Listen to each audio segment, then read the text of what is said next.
Okay. Oh, well, there goes my screwdriver.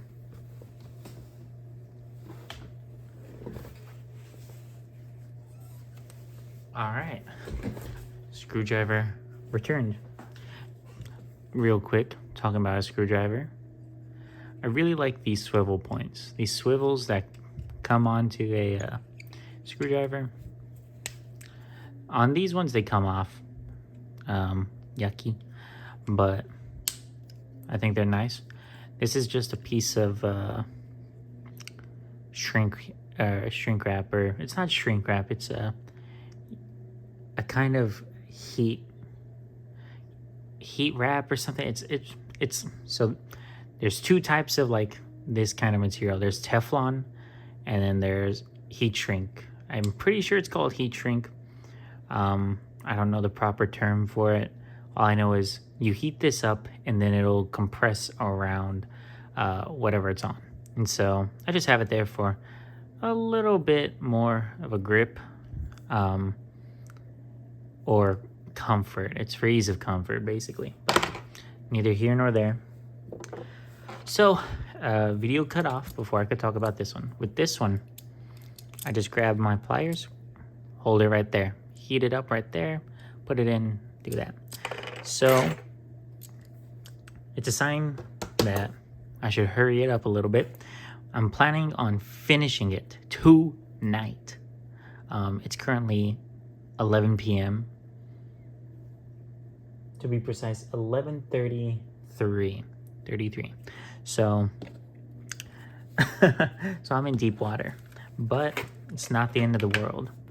So I got myself this big old brick of this stuff, right? Very nice. So I'm gonna go 1, 2, 3. That might have messed with some of you, so I'm just gonna, well, maybe that one. Yep, that one works. These two actually might be a little bigger, but to check the sizing,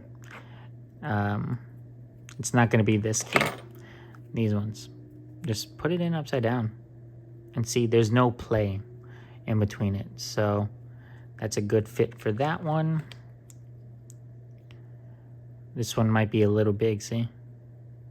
But if it's in there, if I add a little pressure, which is good. You want it to be able to fit in very, not snugly, but within reason. And look, I'm still able to rotate it, so that's good. Moving forward, I need a little tinier one. You can kind of look at it when you make it like breathe. These two are not the same. So I'll grab one of those. This key on most every clarinet will be smaller. This is the A flat, E flat key. I go A, B, E, B. Obviously, in this particular case, no. It's gonna need one of the normal ones, or one of the bigger sizes, so it's fine. And boom. But more often than not, this key on most clarinets will be a little smaller. So you have 3, then 4, then 2. Or sorry, 3, 4. It will be 3, 1, 2. Because those are the different sizes you'll need on a lower joint on a clarinet. Now these ones, luckily there's only 2. You only need 2. So if they're this right size, fits in there. The only reason why I had to push it in right there, there's a little bit of glue around the edges. And that's why some people would say, remove all the glue. I am not those people. So, like I said, I'm going to go fast, click. No, I'm not very good at editing, which is why this entire series has been so rough. It's been so rough. It's been so hard. I've ran through many complications, and I'm refining as I go. I'm finding out what to do, what not to do. So it's a learning process for me. And for these bigger ones, I'm gonna use a bigger one.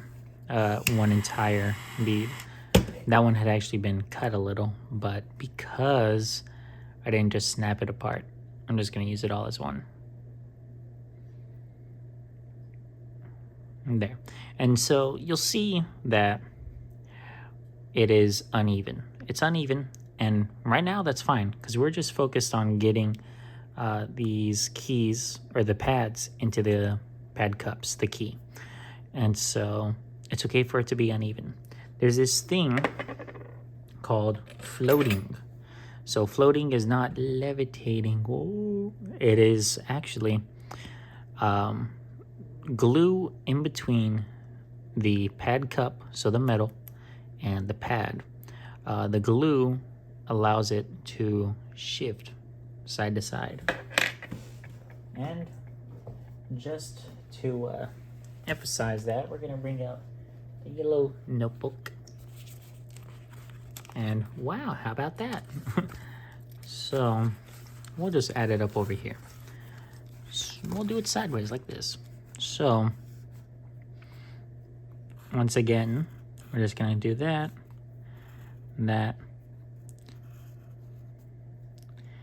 and there's a key, more or less. I'll leave that open because why not? So I'm just going to draw a normal bladder pad. Like I said, I'm not the best artist. Either way, more or less, that's a pad. So the glue is in between all of that. And for bladder pads, not all bladder pads are created equal. So they'll be uneven, but they'll always have enough space for you to go around with glue. And not always do they come, well, more often than not comes out of the side. And this isn't always as long, neither here nor there. The point being is that the glue, when it heats up, say I have more glue on this side, it's going to come down when we apply pressure to it, and this side will come that way. And so you'll end up having this. Well, you'll end up having something that looks like this. Now, once again, I am definitely not, oh, what am I doing? Okay. We're just going to do this fast, quick, no regard. So pretend you didn't see that last little visual. We'll erase a little. It'll be something like this.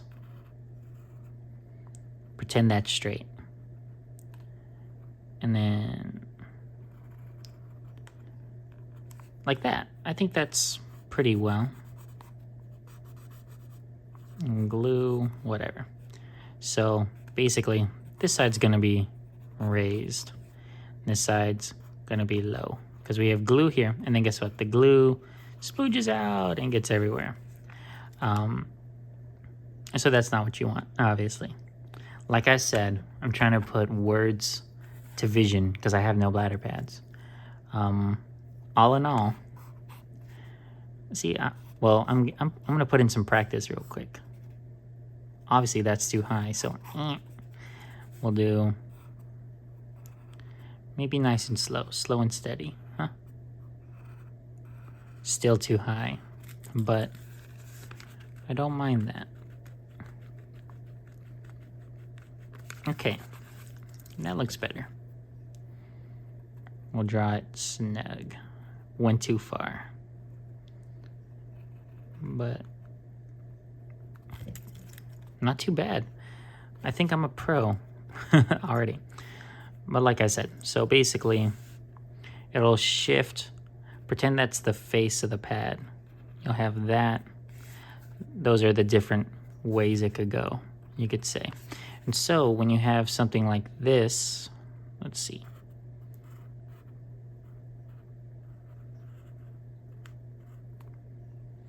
And then you have your tone hole. Luckily, the tone hole is easy. The pad has to be flat to go down. Remember, it's a bladder pad. So it'll press down. It'll be more pliable. You could say pliable is not the right word, but it'll have more give than other pads.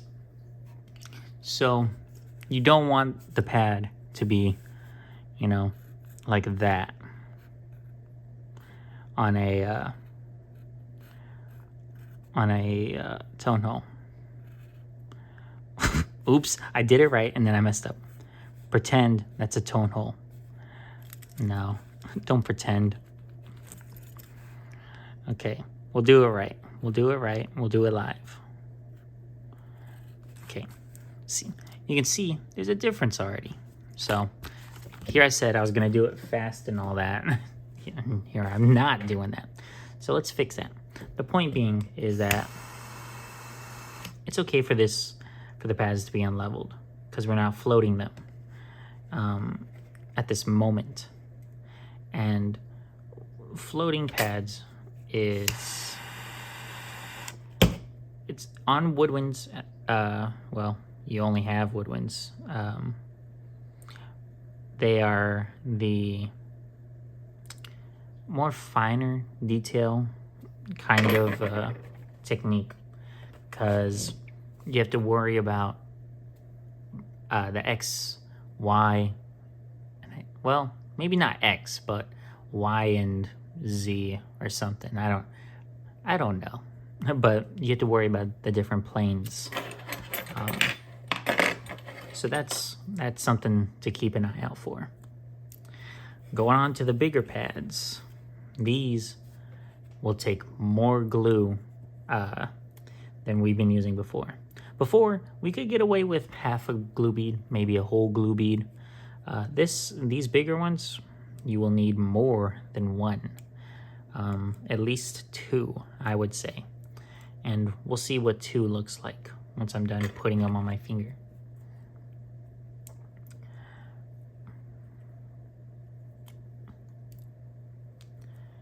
Almost done. Boom. Okay. We have the pad cup. And luckily these lower pads or lower keys are, in my opinion, the easier kind, just because you're able to hold it from a distance and you can keep the heat away from you. If you're doing something tiny like the A or let's see, the inline key, it can be very scary holding it like that if you don't have pliers.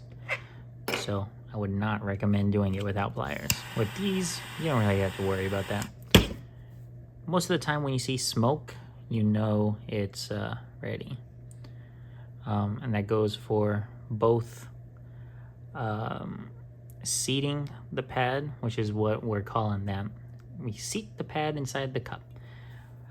For both seating and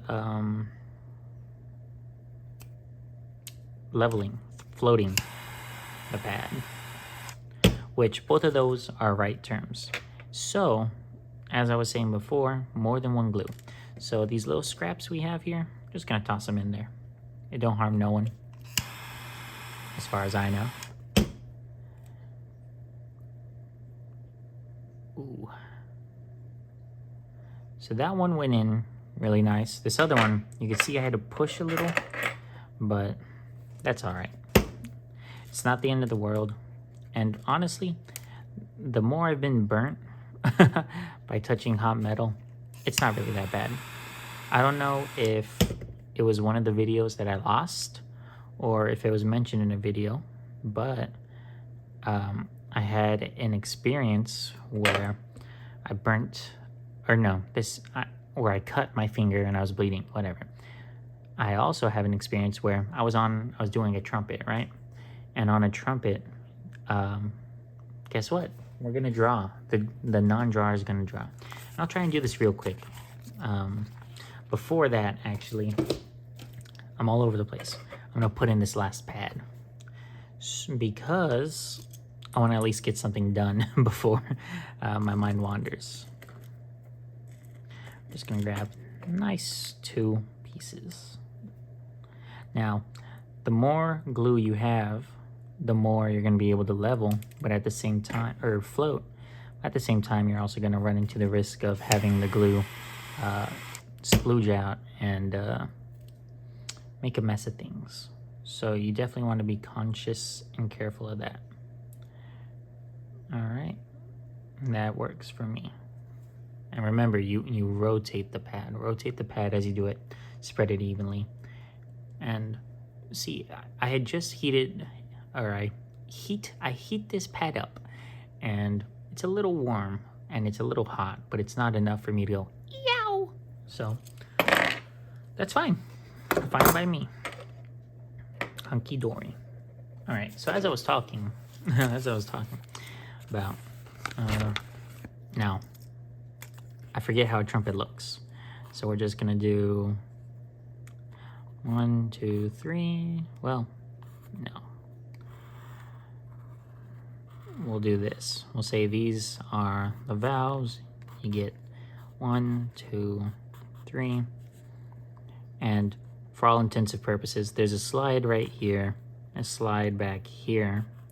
And you have the bell that goes around all of this. Like I said, not an artist. It comes back around, comes over here. I'm running out. Comes back around. Now, obviously, there is a lead pipe, but I'm just not going to draw it. You got bottom cap, bottom cap, bottom cap.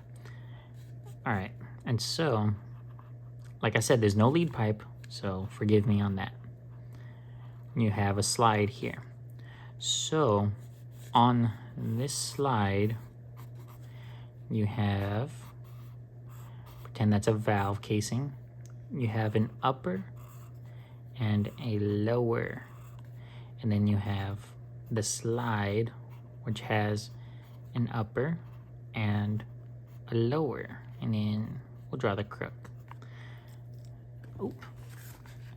So, it's not the prettiest, but it gets the point across. Basically, this one was completely off. So I had to solder it back on. And I forgot to mention, these usually have a hook. Those who know what's coming next. So this was off.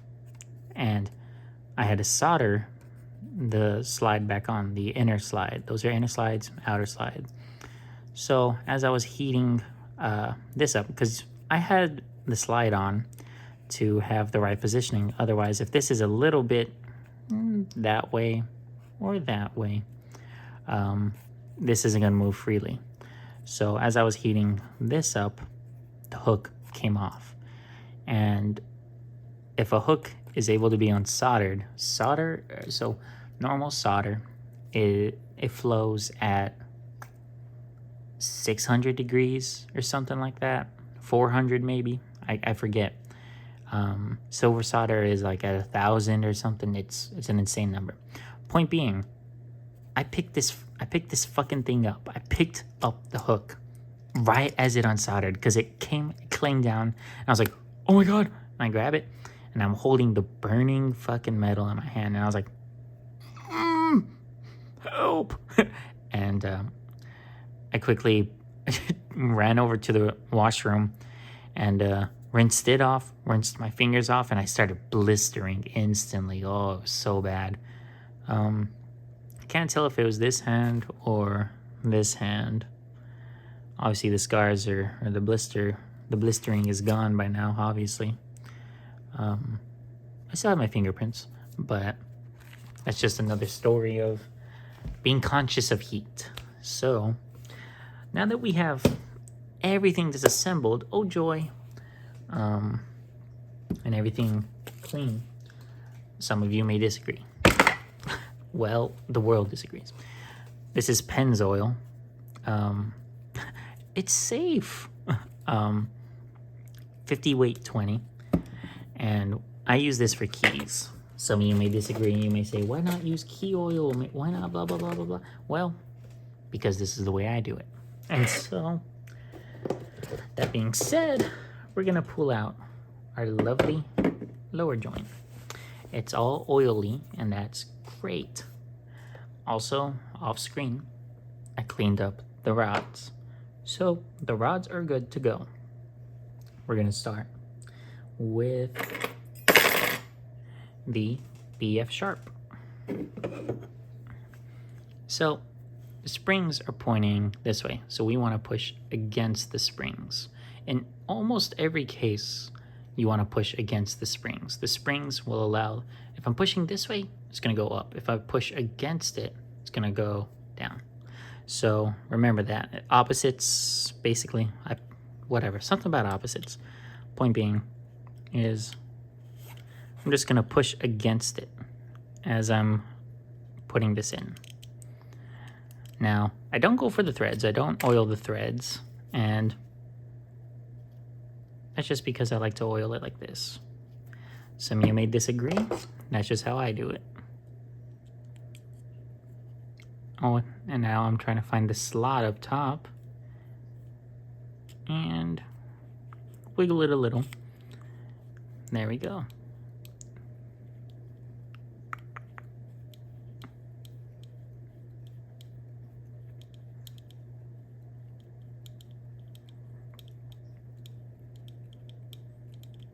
Boom. And it moves. And obviously, it doesn't move a lot. And the reason being is we need to see that pad. You can kind of tell already that there's a bit of an opening there. So that means it's back heavy. We're not going to worry about that right now. Instead, here's another thing people may disagree with me on. When it comes to things that have pivot screws, I just like to get some oil, just put it in there, put it in that hole, fill it up, because that's where the pivot point is. So I like to put these two on first, and I'll get my screws from the wood.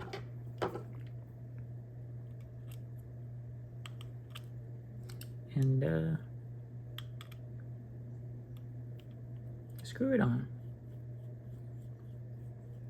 Luckily, as long as there's one, you can kind of rest a little bit easier.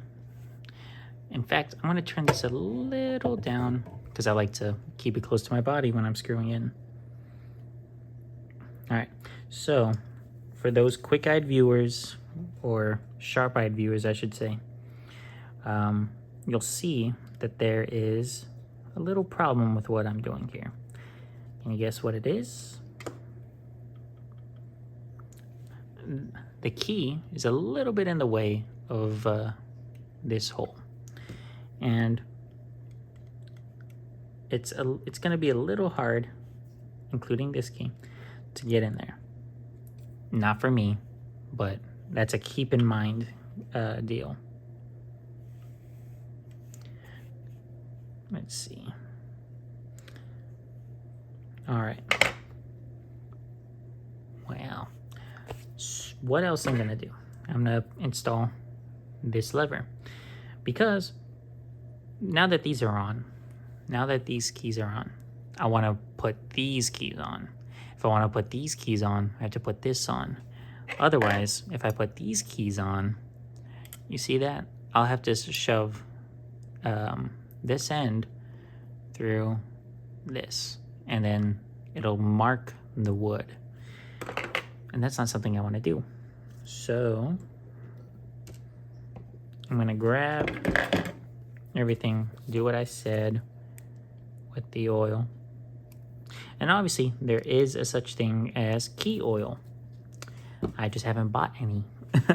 Well, that, and like I said, I've been using Pennzoil, and I've never had a problem thus far. If you, for any reason, think I shouldn't use it, let me know. I'm not closed-minded at well. So, something you may or may not have noticed, this ring up here. What's wrong with it? Why are you bringing it up? I felt something. I could sense something. Came right off. Someone used something here, and I couldn't tell you what it was. Whatever it is, It's gone now. So, well, it's not the end of the world.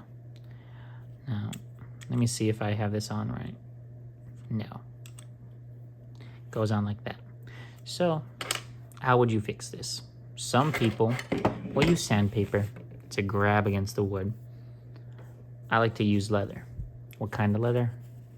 Guess where that's from? It's a nipple. Nope. It's from saxophone. It's from a saxophone. So I'll use this.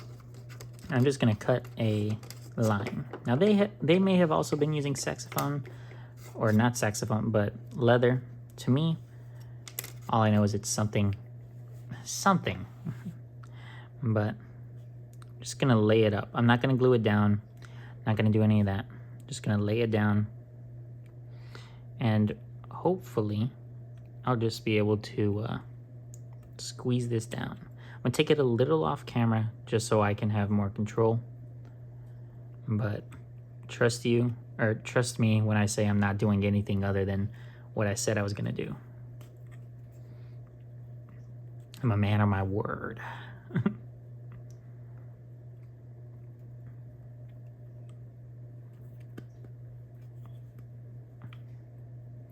Okay, so I've got it partially on. I'm just gonna trim some of that leather just to have a little more space, and it'll look just that much better once I get this on. So you can see, trim some leather, dropped the pad, or the pad leather. And this is kid leather, so goat leather. Leather. So you can either push it on like that, and if I had a hammer, one of my mallets on me, I'd be able to seat this more properly. I don't, so I'm gonna use this. Look away, those.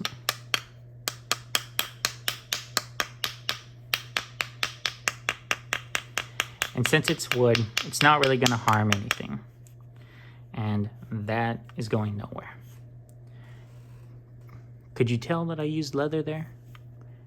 It's a simple fix. It'll last long, and you hardly even know I was there, right? That's what we want to hear. That's what we want to see. And I'll save these little scrap, maybe not that little scrap, but this is a nice little piece. Just perfect enough. So I'll toss that over to the side. So now that that's done, that was a neat little thing, right? That's something you don't see, well, not too often. So what I'm doing here is I'm also putting the spring on and also putting the screw in at the same time. I like to sometimes screw it in at one point just to make things more stable. Sometimes you're able to fit screws while, or just one screw at a time. Sometimes you're just able to fit one screw, and that'll give you enough time to put on the other screw with the key. I don't know, it's just, it adds a stability point, I guess you could say. And I think that's fine. So next, we're gonna move on to the big keys. You wanna put the little one on first because, well, it goes on the bottom. So even like this, sometimes I'll forget to put on the stuff, the oil. I'll just go through that hole, give my bottle a big squeeze, and that'll be enough. Just because, you know, I can get through it with the oiler, so it's no problem. All that matters is that you have oil in there, clean oil that doesn't grime up, right? So, and by the way, the Pennzoil, they'll teach you to use that at Red Wing. Well, at the very least at Minnesota State College Southeast, which is where I went, they'll have you use Pennzoil. All the labels you've seen on the oilers and all that come from Red Wing. I went to school up there for a year, and I learned how to repair instruments. A lot of this other stuff I learned on my own or through help of others. And if you're gonna get into this industry, this hobby, at some would call it, to start, get yourself in a music shop as soon as possible. The faster, the sooner, the better, especially during summer, because Red Wing, I love Red Wing, however, or maybe also, they'll teach you a lot of practical stuff, the basics as well. The only problem, because it's not a problem that I have, is that they don't show you a lot of the harder stuff, a lot of the stuff you'll see come in from schools. Schools have a lot more room for error. Kids are unpredictable, and you can never tell what they're going to do to an instrument or how an instrument will be. And that's no fault to Red Wing or anything. Like I said, they give you the basics, they give you a strong foundation to build off of. But you have to have experience in this field. Experience triumphs over anything else. You could have the best skill, but if you don't know what you're seeing, you're not going to know what you're doing. So that being said, get into a shop as fast as possible during the summer or before summer, right as summer starting. The summer season is basically what you want to aim for, mainly because it'll help you see and get a feel for how everything works. And on top of that, it'll also give you a lot of experience, a lot more experience than if you were to do this by yourself solo. So right here, I'm having a little difficulty getting to this spring. Like I said, I like to go from above. So what I'll do is I'll either get a needle or the screwdriver, and I'm gonna mount up right here. Using the needle, I'm going to push that spring down, if I can find it. Okay. And then I'll get my spring hook in there. And then I'll just pull it a little forward. And I pulled it forward enough that I can just get in there. Boom. I hope that was shown how I did that. All right. From here, two more things. Both of these levers. Oops. Boom. And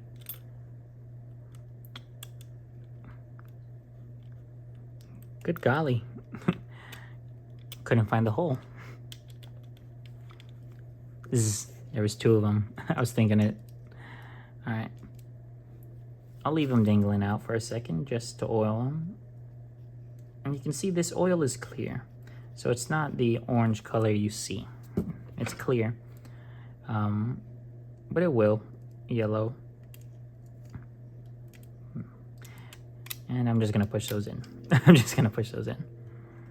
like to spin as I'm oiling and inserting, because it just distributes the oil that much easier, that much better.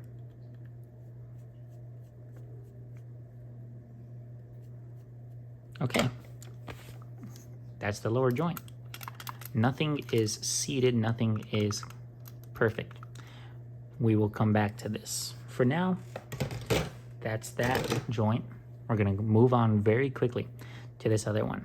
I'm gonna try to not talk as much, or if I do, I'm not gonna stop, because I want to get this done. I don't want to have this video any longer than it needs to be. I know I've been taking my sweet time doing sick little drawings and such. We oil that up, we put them together because they go together. Where I'm gonna start? I'm gonna start with the ring. No, I'm not. Start with the register key. Now I start with the register key because if I need to heat it up, if I need to add anything to it, it's the most accessible. It's the most accessible out of all the keys, I'll say. And I enjoy that. Okay. I like to do anything that I don't need to remove other keys to get to. So that includes this key, this key, all of the trills, inline, G sharp. So it's faster to say what I don't want on the instrument yet than what I do. I don't want anything that's going to cover anything. I do like to put the trill keys on first, just because this right here can get burnt if you're not careful. The felt or cork can get burnt when you're seating or heating or floating this pad. We're not going to worry about that right now. So we're going to go for this one. And this key also gets covered by the A key. So we definitely want to get it on first, and we want to float it. We want to float it first because, well, it's the hardest one to get to. So you want to make sure that it's right. Make sure that it's floating and seating, or that it's floated and seating. You don't want things constantly floating. If it was constantly floating, well, you have bigger problems than needing a new pad. All right. Just for the hell of it, use the spring hook. That one's on. So that entire rod has a pivot at the end. I'm gonna oil the pivot. All right. I don't know if it seemed like I did nothing, but using my epic eyesight, I saw that I did get oil on it. I'm not gonna put that one on because guess what? You'd have to take it off to put this one on. Well, you don't have to, but it's more of a, well, while I'm here kind of thing. So I'm going to put on G sharp. A lot of you may disagree with what I'm about to do. And not that it's controversial or anything, it's just you may not like what I do. And that's because, well, I'm embarrassed to admit I forgot to put on the inline because I'm in a rush. But you're quickly seeing how easy it is to miss things or forget things when you're in a rush. Now, how am I going to get to that through this? Well, I'm just going to come from up top. It's going to be at an angle. It's not the prettiest angle. And see, luckily, I have some heat shrink right there. That's just what I'm going to call it. So I'm not going to hurt anything because I have a cover. How about that? So it doubles. It doubles as a, I hope that was caught on camera. Basically, as I was screwing it in, see, shrink wrap or heat wrap, yay. So that's on. This is unsprung. I can tell already. So that's a little bit of a problem. And by a little bit, it means the key's got to come off. I thought I had gotten the spring, but I didn't. Let me see.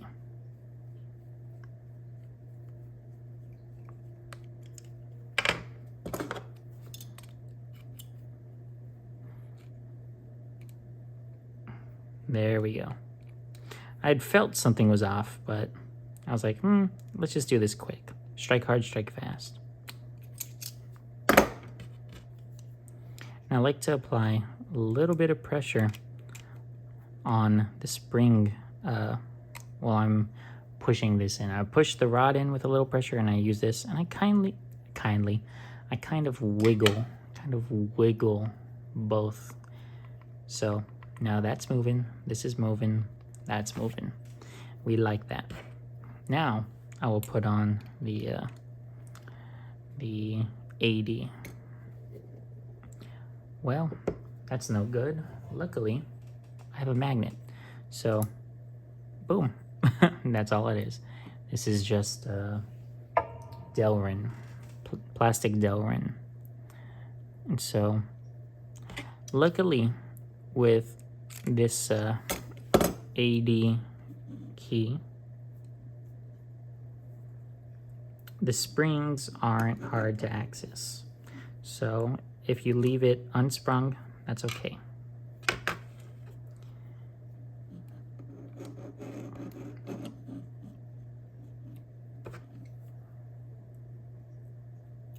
And sometimes this magnetism that comes on your, comes pre-installed on your screwdrivers can be a pain, but I find more often than not, it's more of an asset. It just sucks at times. It's kind of like a snake right there. Well, there.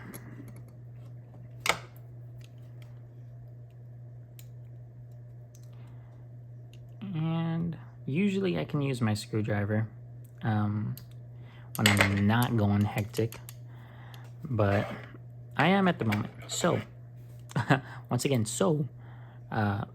these three have to come on at the same time, mainly because, as you'll see, the flat springs need to be lined up.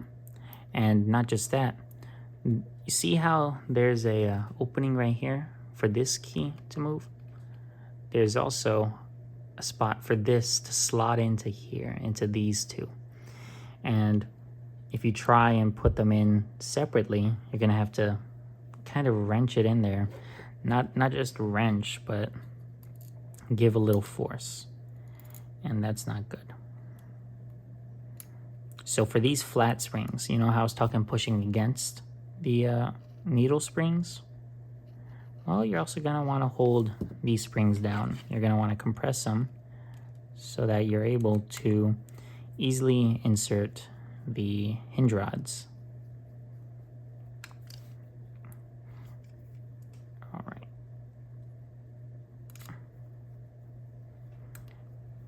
Sometimes I'll retreat on the hinge rod because it kind of gives you an how to say this. I'll just show you right here though. When I'm talking about that, it's kind of like that here. See how this key's kind of in the way? I kind of have to play around with it to get that key in there. It gets in there well enough, but still the fact of, oh, I gotta play around with it a little. I forgot what I was saying before that. Oh yeah, it just straightens the key out when I unscrew a little. And so I think that's fine. It gives me a little whatever. So at this point, we only need 3 keys back on. I'm going to level these. I'm gonna seal them. They're gonna be great. Now, here's where a lot of you techs are gonna come at me. Just watch. I want all of you to just watch.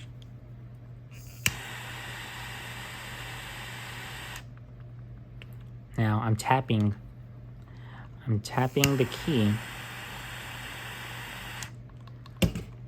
to seat the pad along with the tone hole, nipple, body.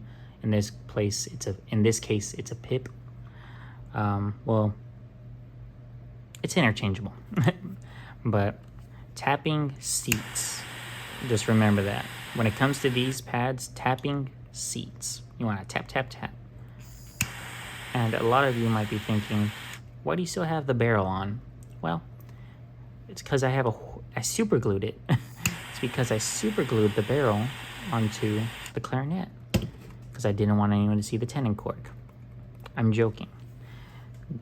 Just to prove it, beautiful tenon cork by yours truly. So get off my back.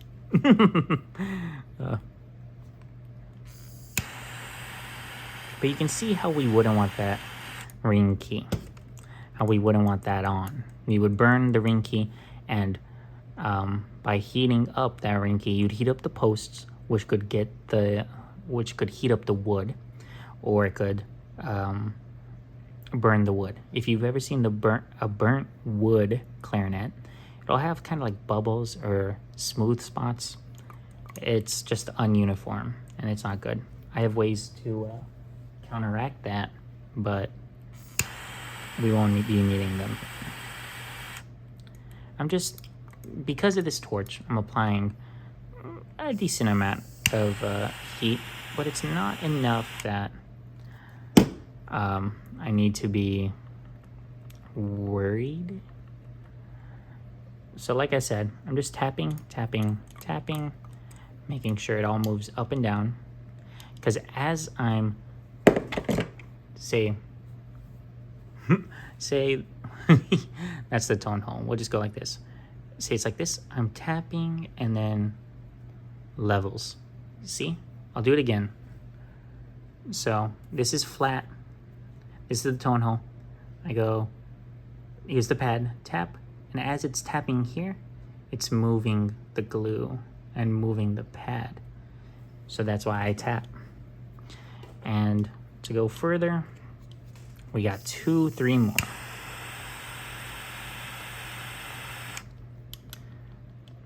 And you could kind of hear that. It was clinking a little. Now it's not. There's something to be said about pad heights, though. People are very particular about pad heights and key, or about ring levels. Some people like them flat. Some people like them a little raised. It just depends on who you are. See, there's a little bit of smoke there. That may have gotten a little too hot. And that would have had some glue come out if I wasn't careful.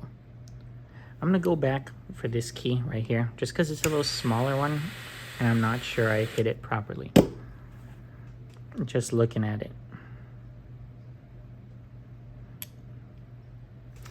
And we want to be sure that it's been hit with some heat.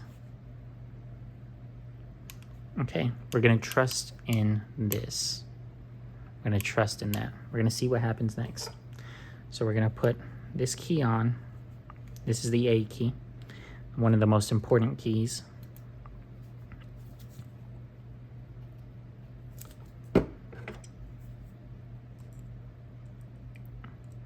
Hopefully you're still following along. If you are, please let me know if you like longer videos or shorter videos. It may not seem like it, but it definitely does help me get a understanding of what people want to see. You see that that's clinking and it's moving that key? Guess why? That's right, because this doesn't have the ring key on. So we're gonna put that on. And like I was saying, I do want to know if shorter videos or longer videos would be better. Just because, well, I don't know. I don't know. I don't know what it's like watching me. All that I know is this clarinet's gonna get done. And no matter how long it takes, it's gonna get done. Now, obviously, I could be doing a lot of this very quickly if I just turned on a video and I wasn't filming or anything. Boom, look at this. It's very close, but I'm gonna let it ride. There's no clinking, no movement, so that's great. Right now, I'm just gonna already level this one.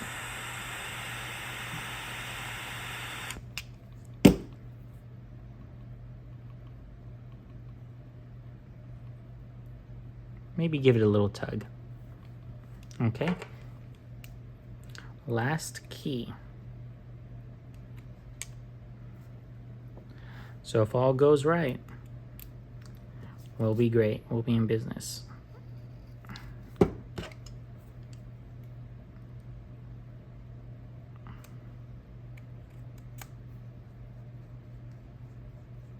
Okay, so on this A throat, or throat A flat, you have a screw. The screw holds this key down, the A key down.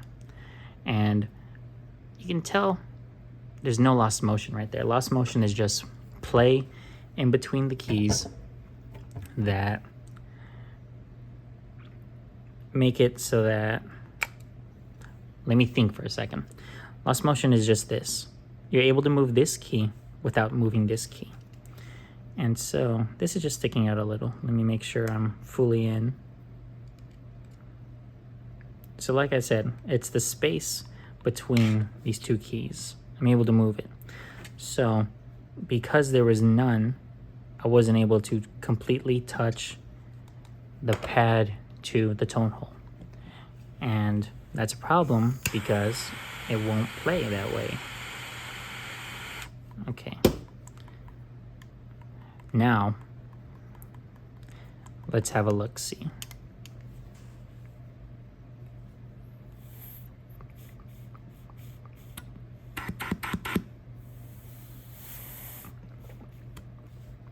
Now I'm feeling a little bit of air.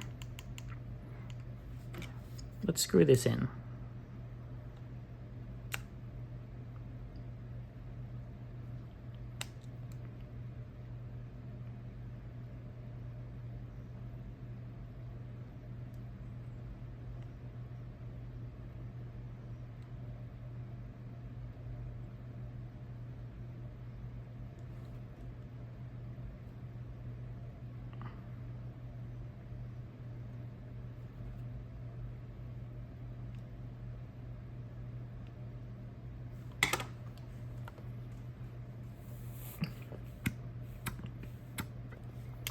So every one of these could use a little bit of heat. Well, at the very least, the trill keys. I'm just gonna give them all a little bit of heat. Very careful with that one, like I said. Let's have another look.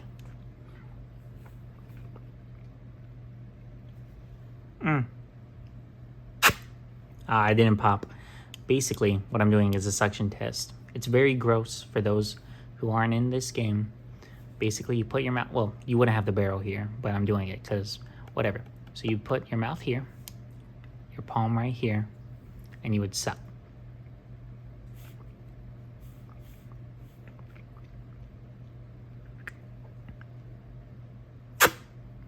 Well, I'm not gonna get the pop, but trust me when I say it's sucking. So that is the upper joint completely leveled, completely good. What do you think? Looks not too bad to me. Okay, now arguably the easiest one, the lower joint. Like I said, 6 or 7 pads. Let's count them. 1, 2, 3, 4, 5, 6. Was that right? 3, 6. Wow.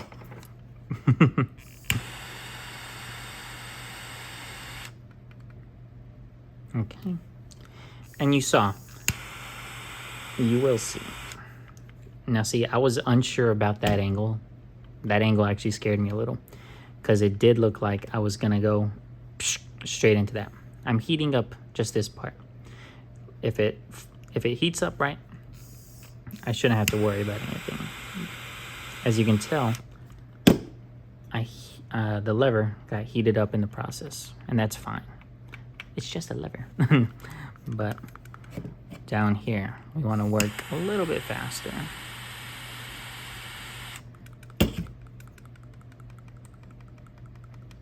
You can kind of hear it working. Okay, so when we get down here, now this noise is produced by these levers. Unfortunately, I don't have any spacing material on me, but for this video, it will have to do. You can see it jumping. And so, like I said, right now, I don't have any sealing material, any spacing material. So what you hear is, unfortunately, it's gonna have to stay. So I do these two because I can do these two reliably without any harm. When it comes to this crow's foot, these two are regulated together, as well as this key and that key. So if I push down on this, this will move up. See? If I push down on this, both of those move. Luckily, this one doesn't care about this one because it's sprung open. If it was sprung closed like that, it would.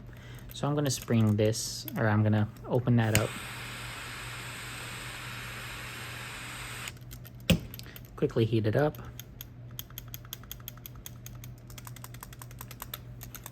And luckily, this is gonna be an easy fix. Once I get the right stuff, easy fix. You know why? I can just take this off. Those will come off very easily. But now we come to the hard part, quote unquote. So does this close without this? Well, maybe. But I know that this isn't level. So I'm just gonna push down on that key. I'm gonna push down on it. And hopefully it'll work.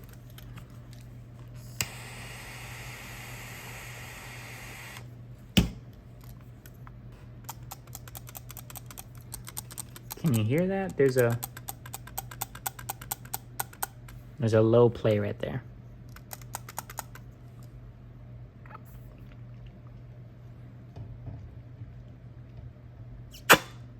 Great. Let me try this other way. That's how you do the pop. Okay. So you saw what I did. I did barely anything, and I had that pop happen. Some of you may be naysayers like, oh, that's not proof of anything. That doesn't do anything. Sorry for that voice. That's anger. Because trust me when I say it works. And look, the way you can tell that both of these are closing, that this one goes down, you push a little harder, doesn't move. When you hold this down and you're able to press this and this doesn't move, it's closing. You know it's closing. So here's the hard part. You want both of these to move together. So this key and this key are regulated.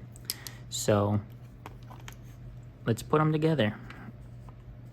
What a joint. So I can feel that this side may not be closing as well as this side. Now I'm pressing here because you would see this move. Now, I'm gonna do this without a leak light. Most people would use a leak light. I can already see that this isn't closing. So what I'm gonna do is, I'm gonna take this side off. I'm gonna use my flat pliers. I said flat, not fat. I'm just gonna bend this up to allow this side to travel more.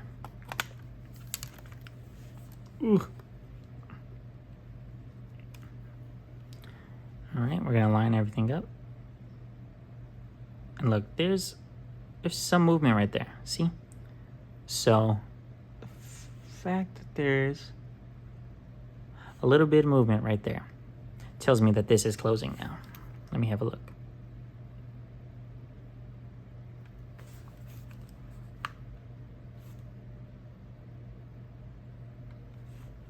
Now, it feels fine.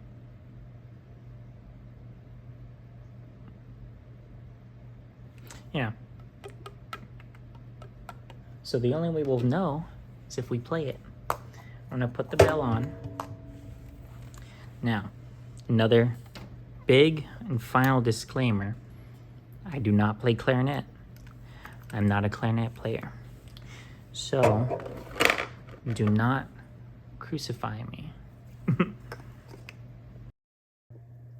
Okay, so after going to town on this a little bit, because like I said, I am not a clarinet player. We're gonna give this a go.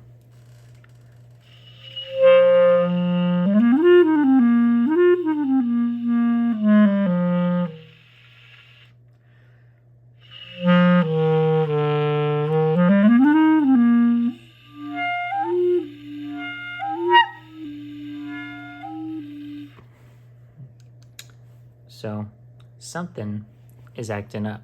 I think I know what it is. And if it is what I think it is, this will be over soon.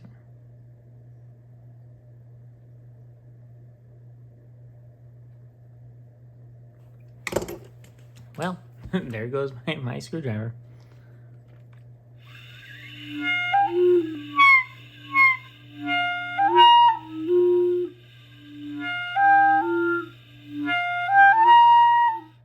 So, like I said, I am not a clarinet player. Disclaimer. I am not a clarinet player.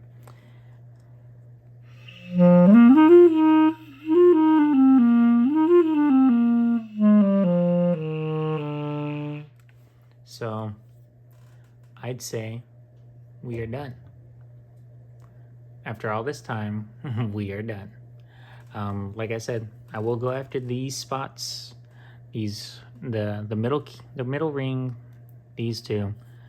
I'll go after them on my own. But just to show you, that's how we do it. That is a Selmer Series 10 done, more or less. Now about the title, this will not be blown up. That was clickbait. I'm sorry. But it's pretty good clickbait. No. Either way, that's that. That's the video. Thumbs up.